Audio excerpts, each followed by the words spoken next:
Yes, This song is called Be the Change, inspired by the words of Mahatma Gandhi, who lived for peace and not violence, and told us to be the change we wish to see in the world. Welcome to the 100th Monkey Radio with Tom and Ramon. We are recording this on November 16th here in the U.S., and I believe it's the 17th in Japan, and everywhere else, I guess. It's either the 16th or the 17th for you guys.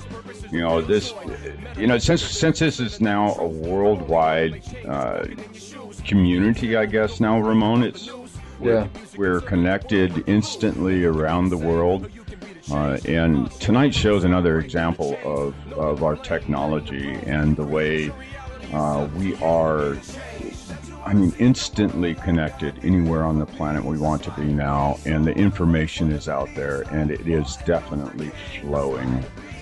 A couple things I would like to touch on before we get going tonight, Ramon, and the big thing that's probably I'd like everybody to, send a little bit of energy towards is, the disasters there in the Philippines. That storm that hit, I guess, a couple of weeks now when this is recording, was absolutely devastating. And I know through this week that a lot more is going to be rolling out about everything that's needed over there. And there are definitely some really good organizations and groups out there that are getting the needed assistance directly to the people on the ground who need it. And so I would urge you guys to do some research before just, opening your checkbook and sending money, because, as much as I hate to say it, some of the more prolific organizations out there are not as honorable as I would hope that they would be. But there are definitely some very, very fantastic organizations that are getting what we give directly to the people who need it. So again, do your research. And to all those people in the Philippines, I know we have some listeners over there, and guys, we're with you, and my heart's with you, and I feel that sense of compassion and empathy is there, and love you guys, and keep your chins up, because each one of the challenges that universe throws at us is an opportunity to grow. And within all things, as you've heard me say before on this show, there is always a silver lining. So yeah, the funny thing is that one of my English students was there during the whole thing. She was in Cebu. I haven't talked to her, so I know she's okay, and I know she's back already. But she happened to pick her vacation during that week, which is terrible timing. Yeah, I guess. Yeah, but on another note, it's funny how I feel like I'm becoming more and more sensitive to earthquakes here in Japan. It almost seems like I feel the earthquake before. I was with my wife, my mother-in-law, and my grandmother-in-law, and I felt it before all of them did. We were at an Italian restaurant, and it was just surprising. And then there was a second one, like maybe an hour ago.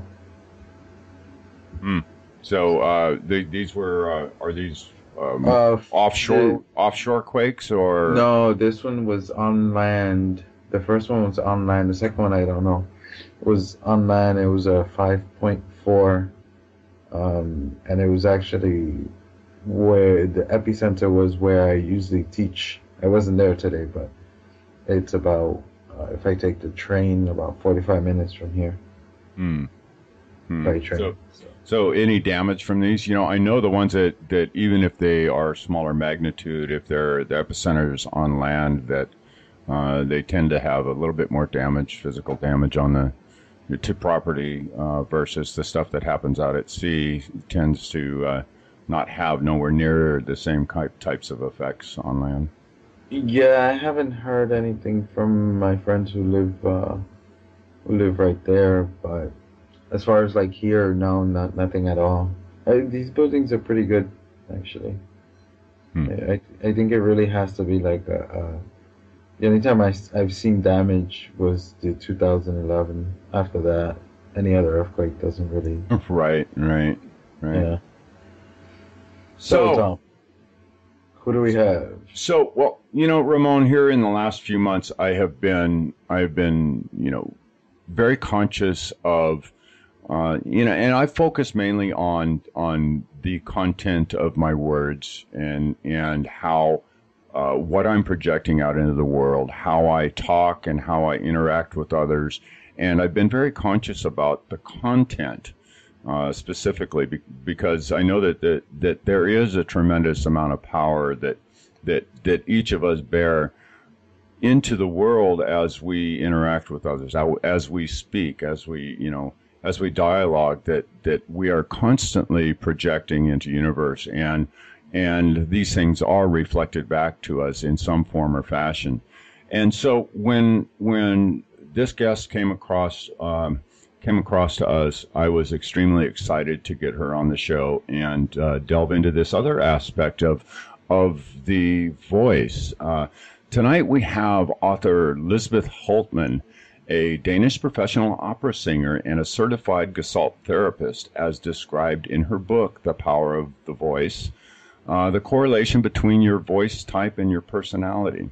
She lives in Gilleleje, however you say that.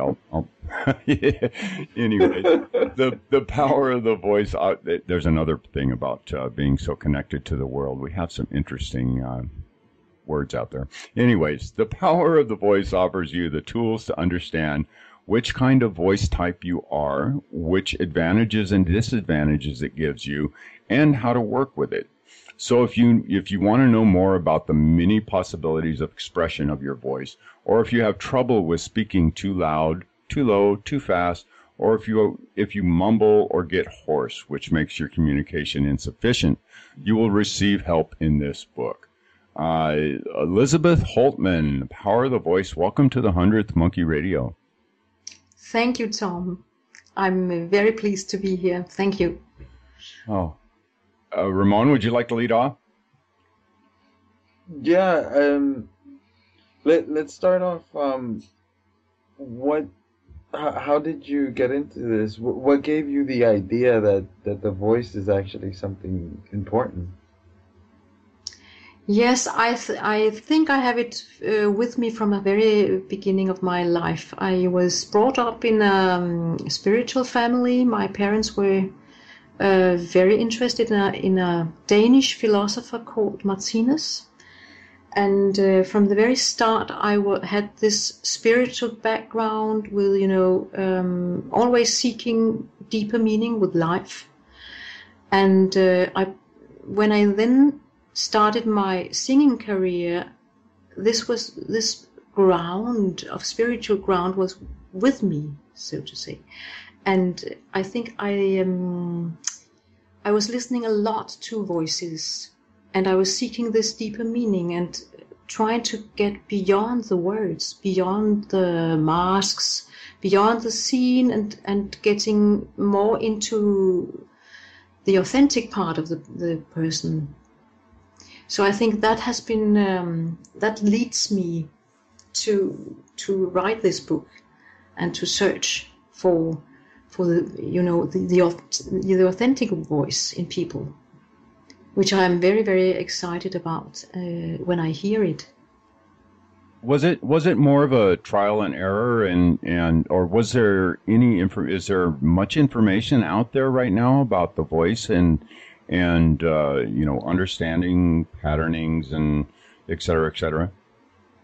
I think the voice has come into it's been more popular to around the world to listen to the voice, to speak about the voice, but sometimes I feel it's a little superficial, and I still think that we have some very, very deep knowledge somewhere, also inside ourselves, that we are able to listen to people. We are able to pick up what's going on if we listen and if we have time enough to be quiet and listen. Because if you look at children, they have got it. They have really got it. They really are capable of hearing. You know, they know how you are, how is your feelings and the level, how you're doing and so on. They can hear it in the voice without maybe understanding the words so much, because they pick up this ongoing thing beneath. Yeah, it's amazing to me. For example, how people, when they're listening to someone talking, they look. It's almost like they look for certain things and then they get offended. But for example, they'll get offended, but the person who's talking didn't finish the whole context. So. Let me see if I could think of an example. Like, for example, if someone... Okay, here's an example. If someone comes and asks you, let's say, do you have any change? Like a homeless person, do you have any change? And you might say something like, do you know what job stands for? And then they get offended and you didn't get to finish and you say just above broke, for example. But they're already offended and they didn't listen to everything you were trying to say. So basically, you were trying to tell them that you were just one paycheck above them, but they just heard that you were telling them to go get a job. Okay, but I have also think that, I think that it's the energy they pick up more than the words and what you're saying. If you understand what I mean. What is interesting is the energy, and I think we all can have the ability to relearn to listen to that energy and have a sense of that. So the example you gave there, Ramon, I kind of see as somebody who that specific situation, I think somebody would be listening to and reacting to the words more than they would be listening to or reacting to the actual voice, the tonalities, and the energy that's coming with just the sound itself versus the content of what was being said. Am I in there, Lisbeth? Yes, I say yes. I agree with that. And you can also, for example, say that you can train your voice. You can train it so good and so fine and have a very nice technique, but that doesn't necessarily mean that you are coming from inside. In fact, sometimes you can protect or hide yourself behind the mask of a technical attitude, or that's for short mask you have. So and we are many people are building up their roles in their personality, their behavior, but in fact also with the voice. The voice and our personality goes very much together, I think.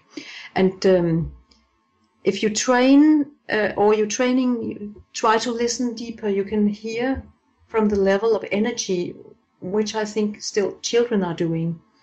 They are reacting more spontaneously to the energy of the person, like animals are doing also. They're just, they can see, they can hear you. Sometimes my cat, we had a talk about our cat yesterday, because he is, like cats are doing, they are, sometimes I think they are clairvoyant. Oh, I know they are, I don't think. No, you don't think. I mean that too, yeah. And I wonder what they see and what they... Because our cat, he's so precisely when something is wrong about anybody in the house, he comes directly and puts, and he can stay for. When I had a flu some weeks ago, a nasty one, and I lay down, and it's very, very, very seldom I do that. But he didn't move from my bed until I was, healthy. And he was just staying with me all the time. That was so nice. So I think we have, every human being have this ability to listen. I just think we have forgot it a bit, to listen. Right. So in your book, you've managed to puzzle out, I think you said 20 different voice types or patterns. Is that correct? Yeah, voice types, voice patterns, or you could also call it archetypes, roles that you can hear in the voice. And yes, I have described those 20 types. Of course, there are unlimited types, but these, it's from, it's just so you can have an idea of what it's, how you can hear these patterns in the voice, and you are maybe able to recognize somebody in your surroundings. But they are unlimited because we are so unique, we are so different, everyone. But I have these 20 types, and I have given them some names so you can get a picture and more easily recognize them. Would you share a couple of them with them so our audience can get an idea of exactly what we're talking about here? Certainly, yes. I can just mention, the first one is the wolf, and the wolf has a kind of attack in his or her voice, like zakata, dakata, dakata, dakata. I'm talking like that, da da da, or it can be more slow, da da da, yamba, da da da. But it's kind of, attacking the world with his voice. Then I have the optimist, and then it's going da da da da dum, da da da da. It's very, very funny. Everything is so nice, and da da da da da. So you go up in the sentence, and you drop the sentence up in the high voice. And the opposite is the pessimist, who is going da da da da da. No, we have no. I don't believe in that. Sometimes you can't even hear the last word when it's a pessimist, like you are just dumping the voice down in the cellar. Mm-hmm. Da da da. And if when you talk to people as a pessimist, very few seconds for example, in the phone, you are influenced by that depressed voice.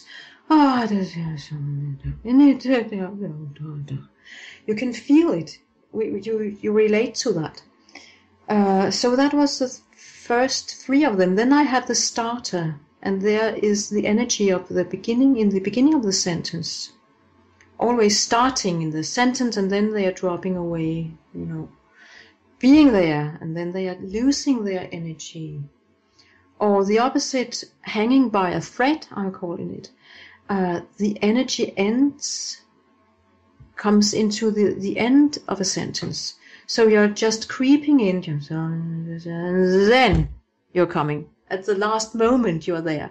Also in your behavior, you're just, like you are examining the room a little bit, and just, you're not really there. And then just before it's 12 o'clock, then I come into that.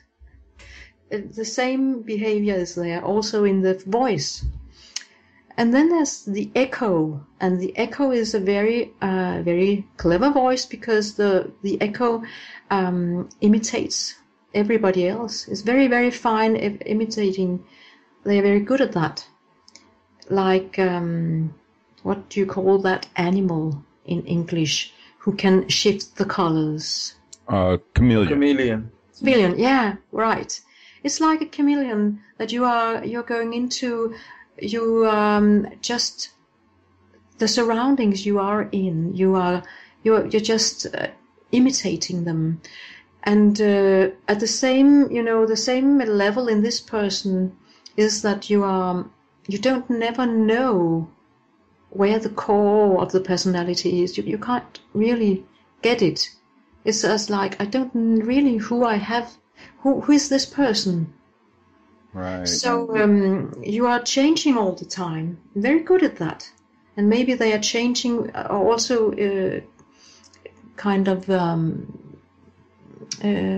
confusing themselves too in that. And then I have the waterfall, which is, it's more about the breath, that you are giving a lot of breath out and you don't allow yourself to receive breath. So you're speaking and speaking and speaking and speaking without any pause or break, and it's just, so you get a little high up in your breath. And it's a bit the same when you are very stressed. That's happening with the breath. The deep breath you have when you are really relaxed and have a good grounding, when you feel that you're standing on at your ground, you're at ease with yourself, you have good feeling, then if you have been to an examination and it went well, and you're really sighing afterwards, then you can really feel that your breath is going deep, deep down beneath the navel. And it's going really into the bottom of your body. And that's the healthy breath. But the waterfall and the stressed person is creeping slowly up, up, up, and breathing very shortly. And of course it influences the voice, the volume of the voice, the pitch, maybe you're just so blocked in the throat that it will just influence all the voice. So it's very it's also influencing the listeners. Right. I mean that's the same with every voice type, that you get influenced by listening to them. Then I have the silent voice, and the silent voice is also very interesting because he or she is very quiet. It's like he holds back very much. Maybe a lot of emotional stuff. Everything. You could ask the question: what is in that empty space you are leaving? Because you leave the space empty. You're not giving it out yourself. You're just holding back something. And that can also be very terrifying. Right. So, Right. yeah. And should I go on with maybe? Well, I'd like to go into what.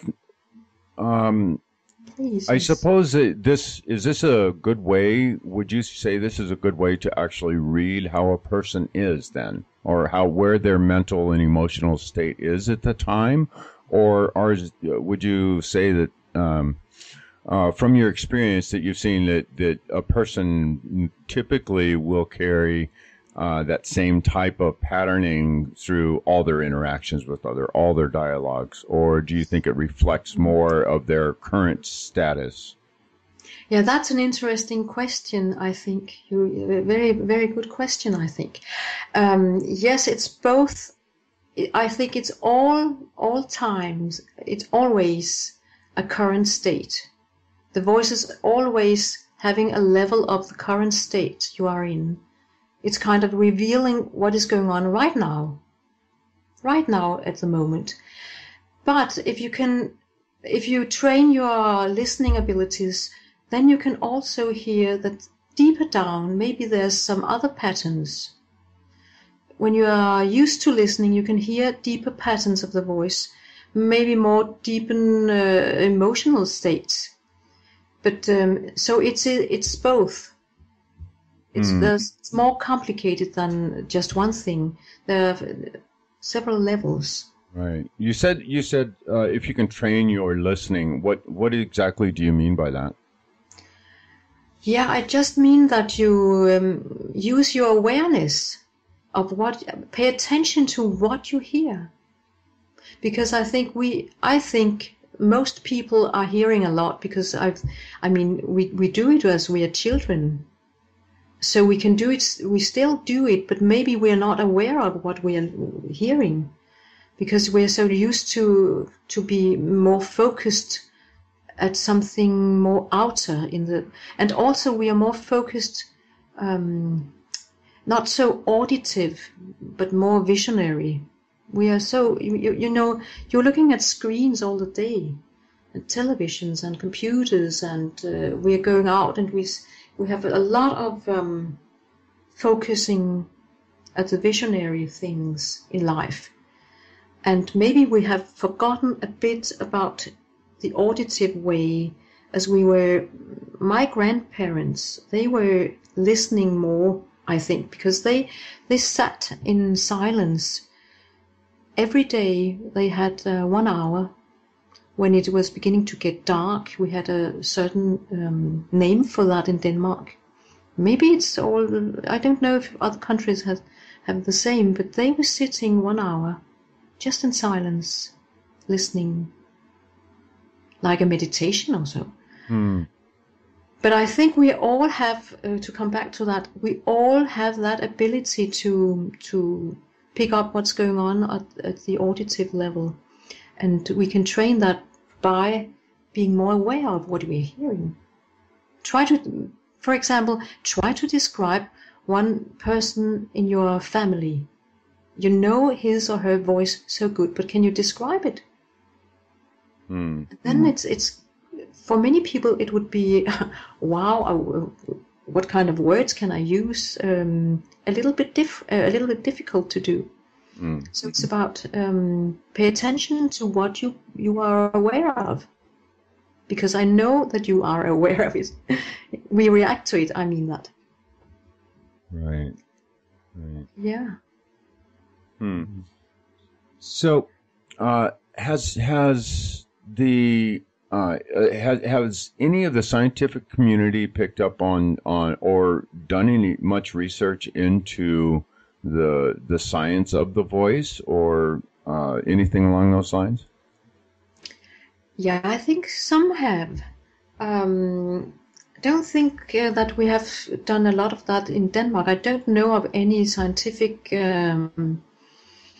kind of experience we are not. I'm not aware of that. I don't know any in Denmark who's examining the voice. But I know that there are quite a few of the alternative sciences, shall we say, that are focused really strongly into frequency and resonance and its effects on our world, and I mean all the way from everything from destruction to healing, right? The whole full spectrum that they're finding that vibration and resonance have an effect on.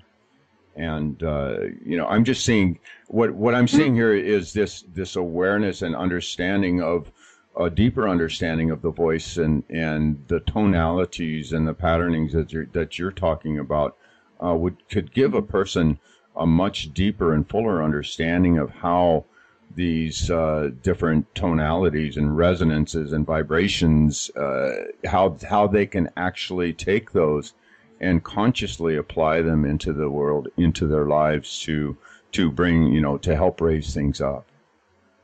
Right. I think also I know about systems where you combine the voice in the body and in the chakras, the different chakras. You have different tones. We have specific tones that goes, a G minor goes into maybe the heart, and another one in the head chakra, and so on.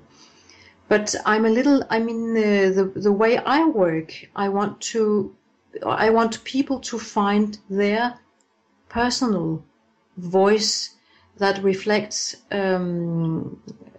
emotional stuff in them, and that they can feel. So it's not with the head.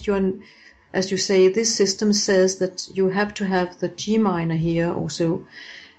I like to let people find that resonance by themselves, so they can feel where their voice like matches something and something is happening.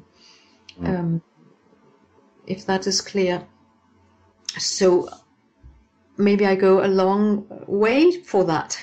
I travel a long way for that because I want them to find their own kind of system that is working for them. And you can, when you go, because I work a lot with emotions, right. Because I believe and I'm certain that emotions and voice are so linked together. You can't separate them, in fact.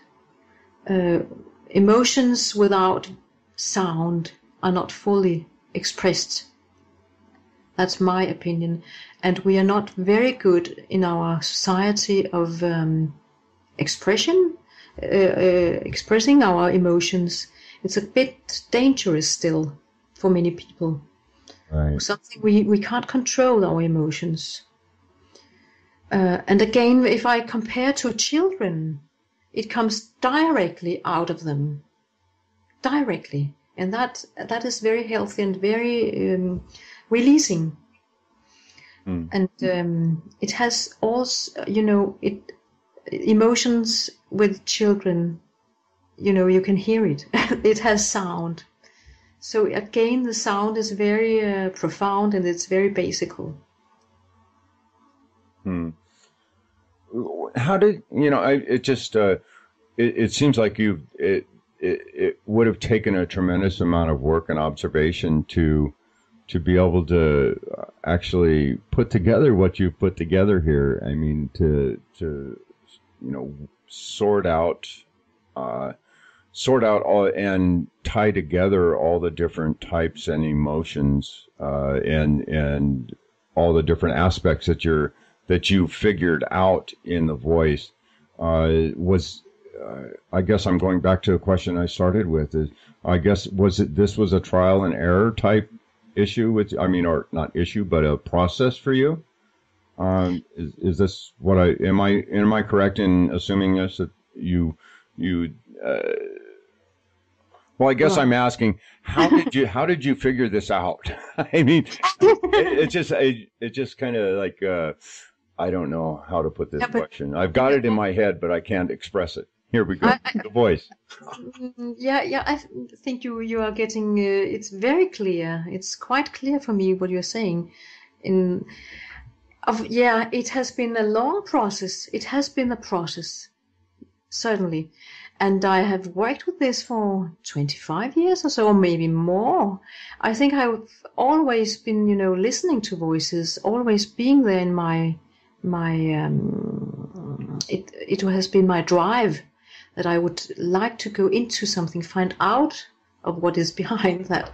But I have worked with that many, many years, and it has been a process, yes. And I have been. It has been a wonder to experience people coming into those. I have been experiencing a lot with people. And a lot with individual sessions. A lot of people I have tried to work with, and they have come revealed out of. And every time I experienced something new. So it has been a process, a long process, good, wonderful process. Being in the now, yeah. What's one of the primary functions or purposes of this gestalt therapy? What does it bring about? What is the final product that is produced through these sessions? Through the gestalt therapy, I have had some very powerful tools to work with the now, the moment, what is happening right here and right now, in the present moment, all the time. And that brings something beautiful into the voice when you are focusing on what is going on now, in your voice right now, and being aware of that and trying to express it, sometimes exaggerating it so you can get more hold of what's going on, and bringing the emotional stuff out in the open revealing it, so it's transforming itself, and that happens through the gestalt process, that when you are going into the now and transforming things, it's like a paradox when you, for example, go into emotional stuff with the voice, which is very often there. People can come to the room, and they are very angry, or they are very shy. They are very shy. They are very nervous, or they are sad, depressed. They are stuck, and you can work with all these states of emotional feelings and so on, and give them sound. And when you allow sound to fully express itself, then it transforms. And that's fantastic. And that's also part of the Gestalt therapy, that we have a method called, in Gestalt we say paradoxical change. And that's a paradox. When you go into what is, it changes. When you allow things to be what it is and expresses it, it changes. And I have seen it several times. It is like that. That sounds like quantum physics, the observer effect. Yeah. It's the same, I think. So it's in the small and in the big picture. It's the same thing. And so the Gestalt therapy is very powerful as a tool to work with. And of course, I said back to the current moment, what is happening right now, and bringing the now into the room all the time. Because we all as people, very often we are going up in the head, we are leaving the body, we are fantasizing, and we are getting very, very mental. But when you're going down into the body, or I could say it in another way, when you go into working with the voice without language, without words, and I very often, or I could say almost, always do that without the words. You go deep down to the body, and you go deep down to the emotions that very many people are afraid of, but also I think we have a very big or huge longing for coming there. Because when we are there, we go into something. What you opened to me this show by telling the story of you, the 100th monkey. And when you go down to that level, you sort of going into some magical thing, because then you combine to everybody else. And that's a very, very magical moment, because you get in some kind of unity with everybody, and it's very beautiful to see people coming into that moment. So you're talking just basically the free expression of sound coming from the core of being. Yeah, that you could say that was beautiful said. Yeah, I agree. And it's also, the sound, the voice is also something that we can do all over the world. When we have no language, it doesn't matter. The sound is combining or uniting us all over the world, like one sound. We are going into oneness, one sound. Doesn't matter if you are a Chinese or you're a Danish man. You can sing together, you can tone together, and you immediately feel that you are in a oneness. It's also very beautiful that universe, the word universe, does mean universum, which means one word, and one word is one sound. I think it's very beautiful to think about that. So we are in a kind one, as you also opened the show with. Ramon. how can you use this to I guess how can you use this for your advantage? Like, is this something that you can use like if someone's lying to you or they're being honest with you or even more important, you just want to get at a deeper level with a person? Certainly, I believe that we can learn to listen to people and in fact know when you're lying or not. I can come back to the same thing about the children. The children can hear, or they can pick up the energy, and it's also the voice language. It's the tone of the voice. And we as grown-up can do the same. We can train ourselves or be more aware of what are we hearing.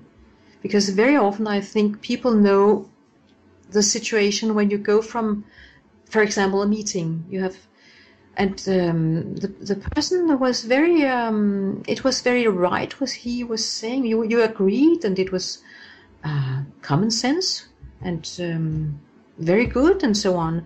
But there was a but somewhere, and maybe you were not aware of what that but was. But you had another kind of intuition of something, another thing, another emotional feeling of something was wrong, or you had a kind of a polarity in what was going on. And sometimes I think the voice is revealing us, because we are picking up at an unconscious level what is going on, but we are maybe not aware of so much. But you have that feeling when you go home, something was not really right. Okay? I call it that when something has the ring of truth, right? Oh yeah, the ring of truth. Yeah, there's so. I definitely I've worked on that skill myself, and as far as really listening, I mean, I am a very intense listener, and when I do listen to somebody, I listen to a lot of lectures and presentations and that sort of thing, and when I focus in intently, I'll get, I guess I'm pretty sensitive to energy, so I kind of focus in on the energy that's coming through along with the content of what's being presented. And I've actually amazed myself in the past, because I've had things that intellectually I would be nodding my head going, yes, this is right, but then there'd be something that ring wasn't there, that energy wasn't there, that said, that confirmation type energy that felt right wouldn't be there. And I would go, oh, part of that sounds good, but there's something that's just not quite right. And have it play out in the, through time, have it play out and prove itself in some form or fashion that there was something that wasn't quite accurate with what I was getting there. So. That's interesting what you're saying. And I think that, I'm sure that you can hear it very concretely in the voice. For example, if you're talking about something which is very positive but your voice sometimes is going down, like you're closing the door with your voice, and you're doing something like the opposite with the words you're saying, for example, or you have some small signs like, whimpering sometimes, or you can have other signs which is going opposite to what you are talking about. If you listen to all those signs, and maybe we can do it technically, we could maybe have some technical equipment so you can see it on the screen what's going on. You can read it and you can say, wow, something is going on at the emotional level here that's not that's a kind of contradiction to what this person is saying, like a liar test or what you call it. So I think you can have very concrete, you can hear it very concrete in the voice. So, have you seen the movie The Secret, and are you familiar with the big, everybody's all about, there's so many people that are all about manifestation and creating your own life and creating your own, your world around you. Right, yes. I'm just curious at how you would take what you've learned out of the power of the voice and be able to and apply that to how you work with the world and manifesting your future. Right, that also is a very interesting question, yes. I know The Secret, it's some years ago I saw it. And how you manifest, I believe it's not so simple. It's not, you have to work with that, I think, because with the voice you also have to work with yourself. You have to go through these layers of the voice. And at the same time as you are manifesting, you are trying to say out this manifestation which you want. You manifestate something, but if you're not there at the emotional level, it will not manifestate in your life, I think. And if the voice is not there, you will not manifestate. So you have to be in line with both the voice level, the emotional level, the bodily. You must be in one with what you're saying. And that means a lot of consciousness. Right. Or enlightenment, maybe. Yeah, I think there were, when I saw that movie, I was excited to see it come out. Finally, something come out that kind of went mainstream. I mean, it got quite a bit of PR, and quite a few people actually saw that. But when I watched it, I was like, there's some good stuff here, but there's a lot of holes in it. There's a lot of things that aren't quite... within that, there was a lot of holes. That's the best way I can describe it. Yeah, and I think also that that's another question. But when I saw the film, I also said, but maybe it also has something to do with morality, what you call it. Absolutely. Integrity. Yeah, integrity. And is it for? Do we have all these tools just for wanting better and bigger and more expensive cars, for example, and more richness, and all the more material things. Precisely, more toys. I was yeah. for the material Me, and more. Yeah, quite narcissistic, I think, and I believe we have another. I believe in another kind of development, that we're going through our own development, and I don't think that the tools are giving free to us just for we can kind of polish our ego more. I don't believe that. I don't believe it will work for us, because there are holes, as you say. Yeah. I definitely think that it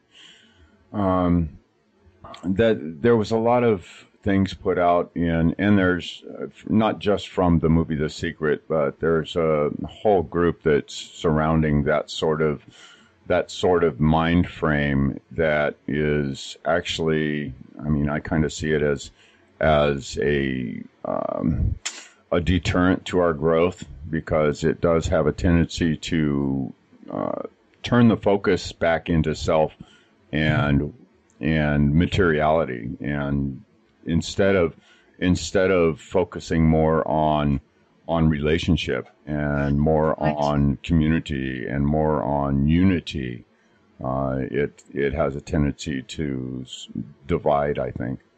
Yeah, I agree with you, and also when I think about music and voice, I believe this is so beautiful when it links people together. It kind of is a very, very nice contact we get with each other. We can get at a very deep level, that we are combining and we are coming into that kind of it's kind of grace, in fact.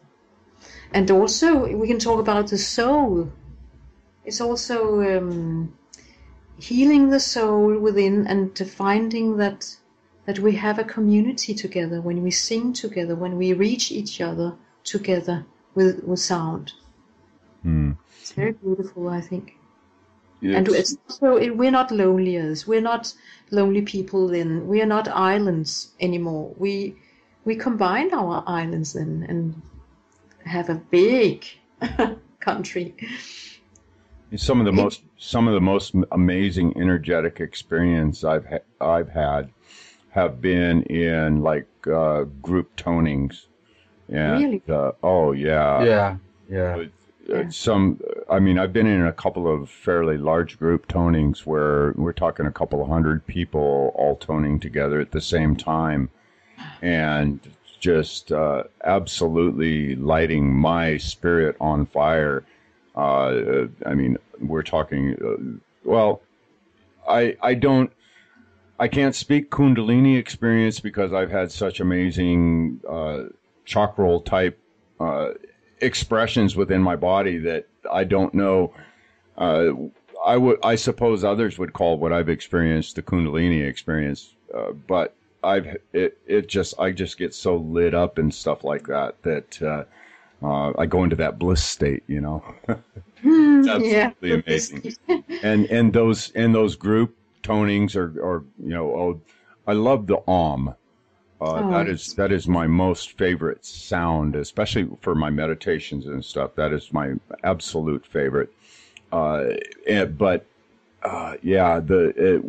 power. What they say in the Bible: when two or more are gathered, I am in the midst. Right. Mm-hmm. Oh, I That's think. beautiful. Yeah, that. It's also beautiful when you say the Om. It's the sound or the vowels in that sound Om. For me, it's combining the deep, the ah. Deep ah sound is the basic vowel you have all over the world. There's no babies screaming ee when they are getting. They scream ah. Right. This energy. And then you, for me, the U vowel, ooh, or you say U in America, ooh, that high, that's very, very high up. It's situated in the pineal chakra, the third eye chakra. Right. Aum is combining from the bottom to the highest pitch, or the highest chakra, and where the sound is. It's so beautiful. It's so combining. It's whole. It's just whole, I think. There's why I like it so much.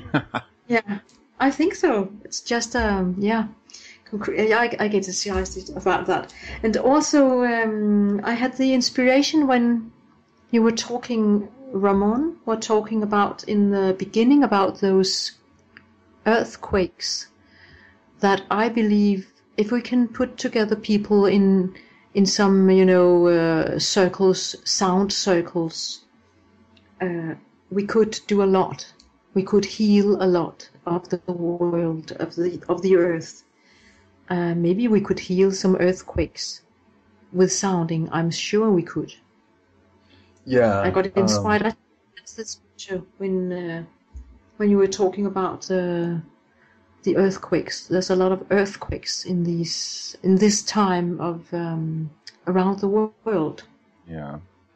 The philosopher Martinus, the man I spoke about, who my parents was very inspired by, and we have a lot of people who are connected to him. He's dead now, but he was mentioning a lot about the future and a lot of catastrophes which would come to the earth, like this time we are in now, in crisis all over the whole planet, like this transforming. So I think it could be wonderful if people all over the world were making groups with sounds and put healing into together. I think we could do something together with the sound that could heal the earth. Heal the earth sounds. That's beautiful. And I agree 100% with that. It's a very powerful experience, not only to be, just participating in some of the, I told you some of the toning circles that I've been in, and they've all been with intention. So it's absolutely amazing when you experience something like that from being within the circle, and then be able to see the subtle energetic effects that those have in the world around you. It's kind of hard to describe what my perception of energies is kind of interesting, the way I can see cause and effect quite well, and it's quite amazing when I participate in something like that, and then I'm able to look out into the world and see sort of an energetic signature. It's one of the things that's kept my optimism so high through these trying times, is knowing that we do have an effect out here, and that there are definitely some integral and well-meaning and absolutely amazing beings on this planet who are looking to our future and projecting something that is worth having. So good. Yeah. Good. I agree with you. We are more spiritual beings than we think. We are more radiating energetic people that we maybe think we are. And if we are being more aware of that and focus more on that spiritual level we have, I think it will we will increase the influence on each other, because there's a big difference when you do something and are not conscious of it, and the moment you get conscious. When exactly. I first thought about it was when I was singing, with a symphony orchestra, and I had that thought: what if all these people were focusing on the same at the same time, not only the notes and doing it right or wrong, all that stuff, the more judging stuff, or am I doing it good enough? And so, what if all those people were focusing with their conscious at another higher level to something good? To, for example, very simple, to bring healing to the world, to bring warmth from the heart, or playing from the heart. I think quite another experience would happen. I think you're right. So we've burned up this first hour already, if you can believe it. And man, so Lisbeth, would you share with our listeners where they could pick up your book at, please? Certainly. You can pick it up at, of course, Amazon and Blackwell's and Barnes and Noble's, and of course John Hunt Publishing, who is the publisher of my book.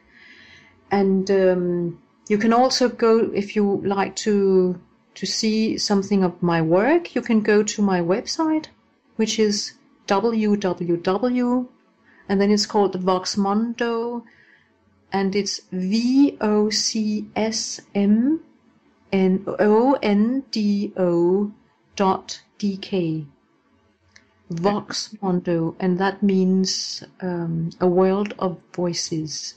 And we have a link for that on this show page, guys. So if you are listening to this on YouTube or Vimeo or one of the other places besides our website, take a look down in the description box and you will find all the links you need. Okay, guys, well, we're going to take a quick break and we will be coming back in the members section. And if you are not a member yet, I would urge you to go over to www.thehundredthmonkeyradio.com and become another monkey and help support Ramona and I in all that we are doing. Okay, well, we're going to take a quick break and we will be right back. Condemnation without investigation is the height of ignorance. The love you deny is the pain you carry. And this is the voice of Lisbeth Hultmann taking us out.